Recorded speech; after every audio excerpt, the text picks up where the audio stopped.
আর দ্বিতীয় কথা, মাননীয় মুকুল রায় মহোদয়কে নিয়ে মাননীয় প্রধানমন্ত্রী নিজে সোশ্যাল মিডিয়াতে দিয়েছেন। রাত্রি 2:30টার সময় প্রথম মুকুল বাবুর যিনি প্রাক্তন সহায়ক ছিলেন স্বপন, তিনি আমাকে মেসেজ করেন। আজকে সকালবেলা 10টার সময়, 10:30টার সময় আমি ওনার পুত্র প্রাক্তন বিধায়ক শুভ্রাংশু রায়ের সঙ্গে মোবাইল ফোনে কথা বলে আমার কন্ডোলেন্সেস জানিয়েছি।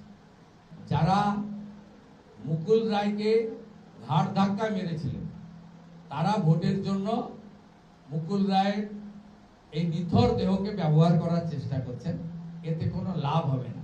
যেদিন মমতা ব্যানার্জি মুকুল রায়ের কাছ থেকে সবকিছু কেড়ে নিয়েছিল, সেদিন ভারতীয় জনতা পার্টি সেদিন আশ্রয় দিয়েছিল মুকুল রায়কে। মেমোরিটা রিকল করুন, মুকুল রায়ের রাজ্যসভা আসন কেড়েছে কি? মুকুল রায়ের স্ট্যান্ডিং কমিটির মেম্বারশিপ কেড়ে নিয়েছিল কি? মুকুল রায়ের যত সাংগঠনিক পদ ছিল 2015-তে কেড়ে নিয়ে তাকে পশ্চিমবঙ্গের বাইরে তৃণমূলের যেখানে অস্তিত্ব নেই পাঞ্জাবে পাঠিয়ে দেওয়া হয়েছিল।